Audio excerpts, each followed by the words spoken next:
నమస్తే, నేను మీ గోపి. వెల్కమ్ బ్యాక్ టు మనంటి. ప్రస్తుతం అంతా పట్టున్నారు సీనియర్ జర్నలిస్ట్ లలిత్ కుమార్ గారు ఉన్నారు. ఆయనతో మాట్లాడదాం. సార్ నమస్తే అండి. నమస్తే గోపి. సార్, లాస్ట్ బుధవారం ముంబైలో ఒక హల్చల్ అయితే మొదలైంది. బాలీవుడ్ ఇండస్ట్రీలో ఒక భయం మొదలైంది. మనం చూసుకోవచ్చు, సల్మాన్ ఖాన్ మీద కూడా దాడి జరిగింది. మళ్ళీ రీసెంట్గానే సైఫ్ అలీ ఖాన్ మీద కూడా దాడి జరిగింది. కత్తిపోట్లతో దొండోడు పొడి చేసి వెళ్ళిపోయారు. అసలు ఎందుకు బాలీవుడ్ ఇండస్ట్రీ మీద ఇలాంటి వాళ్ళు టార్గెట్ చేస్తున్నారంటారు మీ మాటల్లో?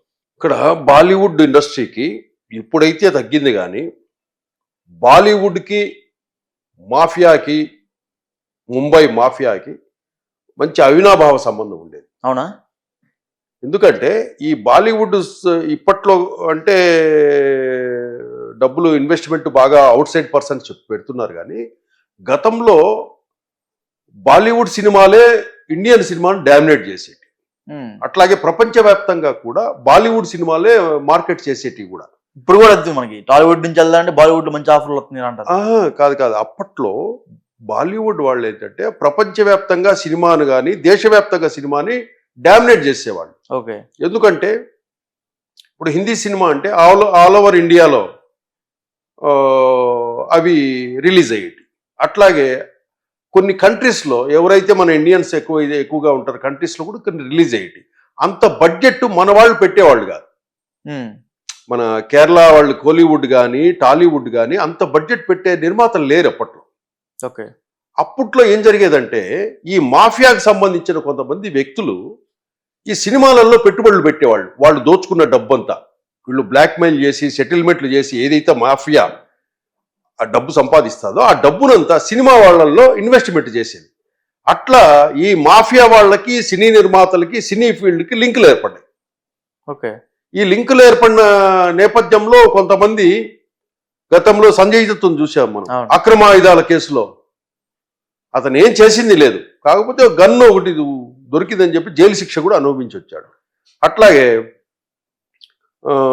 సల్మాన్ ఖాన్కి సంబంధించిన కృష్ణజింకలకు సంబంధించిన కేసు ఒకటి మొన్న బిష్ణోయ్ కూడా టార్గెట్ చేశారు వాళ్ళని. సల్మాన్ ఖాన్ చంపేస్తానని చెప్పేసి ఆల్రెడీ ఆయన సన్నిహితుడైన వ్యక్తిని కూడా అటాక్ చేశారు బిష్ణోయ్. ఇట్లా జరుగుతూ ఉంది. అంటే వీళ్ళకి ఏదో అవినాభావ సంబంధం ఉంది. ఆర్థిక సంబంధాలు కానీ లేదా సెక్షువల్ సంబంధాలు కానీ ఇవన్నీ ఉండటం వల్ల ఏమవుతుందంటే ఎప్పుడు ఎవరు ఎక్కడొచ్చి అటాక్ చేస్తారో తెలియని పరిస్థితి. మొన్న షారుఖ్ ఖాన్ కొడుకు, అవును, ఆ అబ్బాయిని టార్గెట్ చేశారు. టార్గెట్ చేసి ఏదో డ్రగ్స్ తీసుకుంటున్నారు, దొరికాడని చెప్పేసి చాలా హడావుడి చేశారు. నార్కోటిక్స్ డిపార్ట్మెంట్ చేసేసి అప్పట్లో షారుఖ్ ఖాన్ కూడా కొంతమంది వ్యక్తులు డబ్బులు కూడా డిమాండ్ చేశారు. తదనంతరం ఏమైందో ఏమో కనేసి ఆ ఇష్యూ కొద్ది క్లోజ్ అయిపోయింది. అంటే బాలీవుడ్ వాళ్ళకి ఎన్నో మార్గాల నుంచి శత్రుత్వము, వాళ్ళ ప్రాణాలకు హాని ఉండే ప్రమాదం ఏర్పడింది ఇప్పుడు. ఎందుకంటే వీళ్లకు మాఫియాలతో ఉన్న సంబంధాలు, వీళ్ళ డబ్బులకు సంబంధించిన పెట్టుబడులు, కొన్ని ఇన్వెస్ట్మెంట్స్, బిజినెస్ డీల్స్, అట్లా కొంతమందితో శత్రుత్వం తెచ్చుకోవటము, అట్లాగే కొంతమందితో ఇల్లీగల్ కాంటాక్ట్స్, అవి కూడా వీళ్ళ ప్రాణం మీదకి తెచ్చుకొచ్చే పరిస్థితులు ఏర్పడతా ఉన్నాయి. అసలు విషయాలు మనకు బయటికి రాకపోయినా కూడా వీళ్ళనందరినీ బాలీవుడ్ను రక్షించాలంటే గవర్నమెంట్ రక్షించాలంటే ఇప్పుడు వీళ్ళందరికీ ప్రొటెక్షన్ ఇవ్వాలంటే గవర్నమెంట్కి సాధ్యమయ్యే పని కాదు. అందరూ డబ్బులు ఉన్న వాళ్ళే.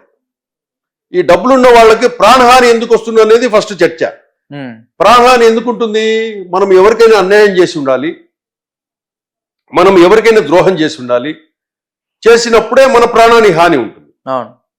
ఇప్పుడు మనం అది గమనించాలి. ఇప్పుడు బాలీవుడ్లో ఉన్న వాళ్ళు కూడా ఈ మాఫియా నేపథ్యంలో అప్పుడు దావూద్ ఇబ్రహీం మెయింటైన్ చేసేవాడు అనేవాళ్ళు.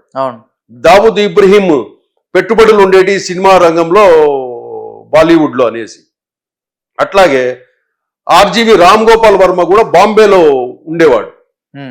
ఇక్కడ సక్సెస్ అయిన తర్వాత తెలుగులో ఎక్కువ బాంబేలో ఉండేసి అక్కడ కూడా కొన్ని సినిమాలు తీశాడు. ఏది మాఫియాకి సంబంధించి సర్కార్ అని కొన్ని సినిమాలు తీశాడు. తీసిన తర్వాత అక్కడి నుంచి హఠాత్తుగా హైదరాబాద్కు వచ్చేసాడు రిటర్న్. అప్పట్లో ఏం ప్రచారం జరిగిందంటే అక్కడ మాఫియా వాళ్ళు చంపేస్తామని బెదిరించారు రామ్ గోపాల్ వర్మని, పెట్టేవేళ సర్దుకొని హైదరాబాద్కు వచ్చేసాడు అనేసి అన్నారు. ఇప్పుడు అక్కడ ఎప్పుడో వెళ్ళి వచ్చేస్తున్నాడు తప్పిస్తే రామ్ గోపాల్ వర్మ అక్కడ ఉండటంలే. ఉమ్, అంటే మాఫియాతో ఈ సినిమా రంగానికి ఎంత కనెక్టివిటీ ఉంది, వీళ్ళకి ఎంత అనుబంధం ఉన్నది మనకు తెలుస్తుంది. ఎందుకంటే రామ్ గోపాల్ వర్మను కూడా ఎందుకు అక్కడ బెదిరించి పంపించారంటే కనుక దానికో రీజన్ ఉంది. ఎందుకంటే ఒక ప్రతిభావంతుడైన సక్సెస్ఫుల్ డైరెక్టరు బాంబేలో నిలబడి బాలీవుడ్ని ఉమ్, శాసించే స్థాయికి వచ్చాడు రామ్ గోపాల్ వర్మ. ఎస్, ఇప్పుడు రామ్ గోపాల్ వర్మ అక్కడే ఉండింటే టాప్ మోస్ట్ డైరెక్టర్ అయి ఉండేవాడు. ఉమ్, అతని సినిమాలు ఏవైతే 2-3 సక్సెస్ అయ్యాయో బాలీవుడ్ని రాయగలుగుతాడు చరిత్రని. దాంతో కొన్ని శక్తులు ఏం చేశాయంటే మాఫియాతో కలిసి రామ్ గోపాల్ వర్మకు ప్రాణహాని తలపెడతాము, చంపేస్తామని బెదిరిస్తే ప్రాణాలు కాపాడుకోవడానికి ఆయన హైదరాబాద్ రావడం జరిగింది. అదే రామ్ గోపాల్ వర్మ అక్కడే ఉండింటే కనుక బాంబేలో వన్ ఆఫ్ ది ఇండియాలో టాపెస్ట్ డైరెక్టర్ గా ఉండేవాడు. అవును, అంటే వీళ్ళకి చూడండి, అక్కడ రామ్ గోపాల్ వర్మ బెదిరించి పంపించారంటే బాలీవుడ్ వాళ్ళే చేసింటారు. ఈ డైరెక్టర్ ఇక్కడ ఉంటే కనుక మనకు ప్రమాదము అనే ఉద్దేశంతో పంపించుంటారు. అంత ఇంటర్లింక్స్ ఉన్నాయి కాబట్టి వీళ్ళ బిజినెస్లు కొన్ని ఉన్నాయి. ఈ సినిమా స్టార్స్ ఎవరైతే బాలీవుడ్లో ఉన్నారో వీళ్లకు కొన్ని రియల్ ఎస్టేట్ బిజినెస్లు, హోటల్ బిజినెస్లు, కొన్ని ఇతరత్ర మనకు తెలియని వ్యాపారాలు చాలా ఉన్నాయి. అవును, వాటికి సంబంధించి వ్యాపార లావాదేవీలకు సంబంధించి కానీ, పార్ట్నర్షిప్ వ్యవహారాలు కానివ్వండి, ఇల్లీగల్ కాంటాక్ట్స్ కానివ్వండి, మ్యాక్సిమం చాలా వరకు నాకు తెలిసి అన్ని సెకండ్ మ్యారేజ్లు, థర్డ్ మ్యారేజ్లే ఉంటాయి బాలీవుడ్లో. ఓకే, 2వ పెళ్ళిళ్ళు, 3 పెళ్ళిళ్ళు, ఈ మన చేసుకొని ఒక ఆమెను చేసుకొని ఆమెను వదిలేసి ఇంకొక ఆమెను చేసుకొని ఆమెను వదిలేసి ఇంకొక ఆమెను చేసుకొని ఇట్లా తిరుగుతుంటారనమాట. ఈ ఈ ఈ కనెక్షన్స్ ఎఫెక్ట్ కూడా ఉంటుంది. అట్లాగే మాఫియాతో కూడా ప్రమాదం ఉంటుంది, థ్రెట్ ఉంటుంది. ఇప్పుడు మాఫియా స్టైల్ అప్పుడు ఒక రకంగా ఉండేది, ఇప్పుడు మాఫియా స్టైల్ టార్గెట్ స్టైల్ మారింది.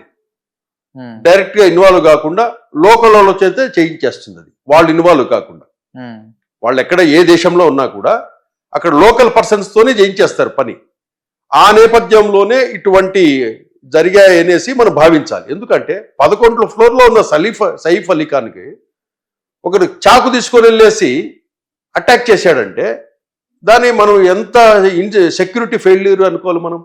డెఫినెట్ గా అంతమంది సెక్యూరిటీ ఉండే ఆ గేటెడ్ కమ్యూనిటీలో 11వ ఫ్లోర్కు ఒకడు వెళ్ళాడంటే అగంతకుడు, సెక్యూరిటీ వాళ్ళు మిలాఖత్ అయినా ఉండాలి, లేదా ఆ ప్రెమిసెస్ లో సెక్యూరిటీ అన్న ఫెయిల్యూర్ అన్న అయి ఉండాలి.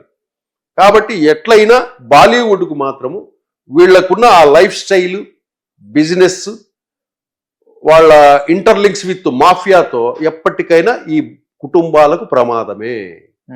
అవి ఏదైనా జరిగినప్పుడు ప్రభుత్వాలు రాగలుగుతాయి కానీ బాలీవుడ్ సినిమా యాక్టర్లకంతా ప్రొటెక్షన్ ఇవ్వలేవు కదా, గవర్నమెంట్స్ కూడా ఇవ్వలేవు.